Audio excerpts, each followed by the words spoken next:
Hey baby, Samantha க்ளோக்கு என்ன காரணம்? அவங்க எடுத்த கிரையோதெரப்பி நம்ம ஊர்லேயும் இருக்கா? ஆமாங்க, கிரையோதெரப்பி அதுவும் அஃபோர்டபுளாக 1500 பர் செக்ஷனுக்குன்னு சொன்னால் நம்புவீங்களா? ஸோ இன்றைக்கி நம்ம எங்கே வந்திருக்கோம்னா சாய்பாபா காலனியில் இருக்க கிரையோக்கோ தான் வந்திருக்கோம். வேர்ல்ட் கூலஸ்ட் பிளேஸ் இன் எர்த்னு சொல்கிறாங்க. கிரையோக்கோ பாடி தெரப்பி வந்து no side effects and interesting facts நிறைய சொன்னாங்க. நான் இதுக்கு வந்திருக்கேன்னா வெயிட் லாஸ்க்கு அண்ட் க்ளோக்காக வந்திருக்கேன். ஜஸ்ட் இன் 3 மினிட்ஸில் 600 to 800 கலோரிஸ் குறையுதுன்னு சொல்கிறாங்க. அது மட்டும் இல்லாமல் நம்ம ஸ்கின்னை க்ளோவாக வச்சுக்க ஹெல்ப் பண்ணுது, ஸ்லீப்பிங் டிஸார்டரையும் ஹெல்ப் பண்ணுதுன்னு சொல்கிறாங்க. Reduce inflammation also and relieve join and muscle pain கூட உங்களுக்கு இதில் கம்மியாகும்னு சொல்கிறாங்க. ஸோ மோர் ஓவர் மென்டல் ஹெல்த்தை கூட ட்ரீட் பண்ணுது. அதையும் தாண்டி கேன்சரை ப்ரிவென்ட் பண்ணுது.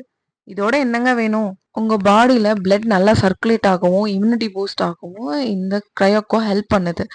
தெரப்பி முடிஞ்சு வெளியே வரும்போது நான் இது வரைக்கும் இவ்வளோ ரெஃப்ரெஷிங்காக ஃபீல் பண்ணதில்லை.